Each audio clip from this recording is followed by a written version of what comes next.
मसाजोगचे सरपंच संतोष देशमुख यांची 9 डिसेंबर रोजी हत्या करण्यात आली होती। त्यानंतर जे आहे ते देशमुख कुटुंबीय न्यायालयासाठी लढा जे आहे ते उभारताना आपल्याला पाहायला मिळतं। जिल्हाभरात ठिकठिकाणी मोर्चाचं आयोजन केलं जातं।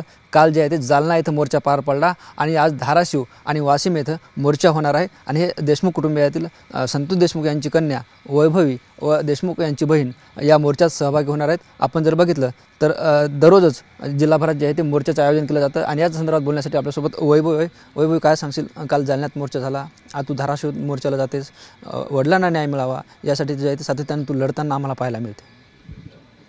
न्याय तर हा मिळालाच पाहिजे आणि हे मोर्चे म्हणजे जे समाजाच्या ज्या भावना आहेत त्याचा आक्रोश आहे आणि त्यातून ते सांगतायत की म्हणजे आमच्या भावाला न्याय मिळाला पाहिजे, जो अन्याय झाला त्यांच्यावर त्याविरुद्ध न्याय हा मिळालाच पाहिजे।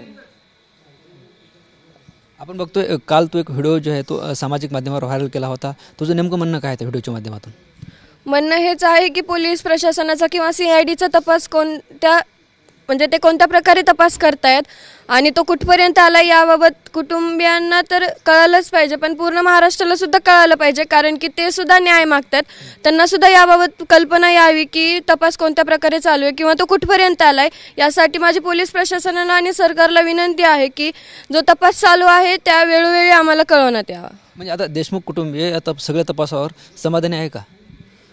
समाधानी म्हणजे आम्हाला समाधान तेव्हा भेटणार आहे की आम्हाला जर माझ्या वडिलांना न्याय मिळेल आणि हा अन्याय दूर होऊन आपण सर्व न्यायाकडे जातो त्याबाबत म्हणजे तर पोलीस प्रशासनाला तर एवढीच विनंती आहे, मान्य आहे की ते त्यांच्या प्रकारे काम करत असतील, पण ते त्याला वेग यावा आणि जो त्यांचे जे प्रकारे ते काम करतायत किंवा तपास कुठपर्यंत आला याबाबत आम्हाला कळवण्यात यावे। संतोष देशमुख यांच्या हत्या प्रकरणातील गुन्हा दाखल झालेला अजूनही एक आरोपी फरार आहे, तो आरोपी अजून अटक झाला नाही। याशिवाय अजून काही आरोपी असतील असं वाटतं तुला? आता तो एक राहिलेला आहे आणि CDR नुसार जे कोणी निघतील त्यांना सुद्धा यामध्ये 6 आरोपी करावा आणि त्यांना पण म्हणजे कठोरात कठोर शिक्षा द्यावी। या धाराशिवच्या मोर्चातून नागरिकांना काय आव्हान असणार आहे? आव्हान हेच आहे की जसं मागील मोर्चात तुम्ही मोठ्या संख्येने आमच्या सोबत आहात, आमच्या पाठीमागे आहात, तसंच तुम्ही कायम आमच्या सोबत राहा, कारण की न्याय मिळूस तर नाही तर आज आमच्या कुटुंबाचा आधार गेलाय, न्याय मिळूस तर नाही तर पुढच्या आमच्या वाटचालीसाठी सुद्धा आम्हाला तुमची गरज हवी आहे। शेवटचा प्रश्न विचारतोय, ज्या पद्धतीनं तू शंका उपस्थित केली की पोलीस माहिती देत नाहीत, तर असं वाटतं कधी की पोलीस यंत्रणेवर कुणाचा दबाव आहे?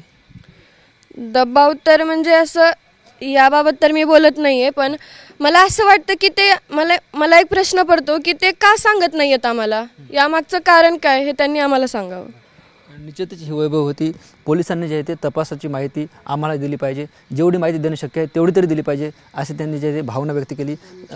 संतोष देशमुख यांची बहीण मोर्चात प्रत्येक वेळेस सहभाग होताना आपण पाहतोय, त्या स्वतः आपल्यासोबत आहेत। तर काय सांगाल, तुमचे बंधू गेलेत आणि त्यांच्या न्याय मिळावा यासाठी तुम्ही प्रत्येक मोर्चात सहभागी होत आहे? हो ना, मुख्यमंत्री माझ्या नाही का भावाला लाडक्या बहिणीची कळकळीची विनंती, तुम्ही लवकरात लवकर प्रयत्न करा, ह्याची मुकल्याकडे बघा तुम्ही, हे शिक्षण फक्त ह्यांना न्याय म्हणते ते माहीत नाही ह्यांचा उद्या काय परिणाम होणार आहे, ह्यांना काहीच कळत नाही, फक्त पप्पाची तशी म्हणजे हत्या झाली म्हणून हे बाहेर पडतात, हे आता एवढे भयभीत आहेत ना, तर लवकरात लवकर खूप कळकळीची विनंती लाडक्या बहिणीची, मुख्यमंत्री साहेबांनी लवकरात लवकर आरोपी पकडावा आणि त्यांना फाशी शिक्षा द्यावी, माझी कळकळीची विनंती,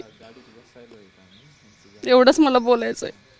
निश्चितच आपण बघतोय ह्या संतोष देशमुख यांच्या भगिनी होत्या, मुख्यमंत्र्यांना जे आहे ते त्यांनी विनंती केली की या लाडक्या बहिणीची तुम्हाला विनंती आहे, माझ्या भावाला न्याय द्यावा। त्यांनी मुख्यमंत्र्यांना जे आहे ते हात जोडलेत आणि त्या भावुकी झाल्याचे चित्र आपल्याला या ठिकाणी पाहायला मिळालं। आणि हे देशमुख कुटुंबीय जे आता धाराशिवकडे रवाना होताना आपण पाहतोय, आज संतोष देशमुख यांना न्याय मिळावा या मागणीसाठी वाशिम येथे मोर्चा पार पडणार आहे आणि धाराशिव येथे होणाऱ्या मोर्चात वैभवी व संतोष देशमुख यांची बहीण प्रियंका चौधरी सहभागी होणार आहे। त्यापूर्वी ते आपल्याशी संवाद साधला आहे। कॅमेरा पर्सन सुशांतसह ज्ञानेश्वर लोंढे, TV9 मराठी, मस्साजोग, बीड।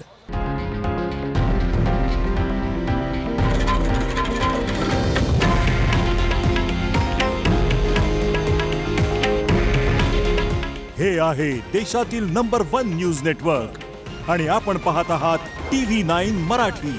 काळजी तुमची, हित महाराष्ट्राचं।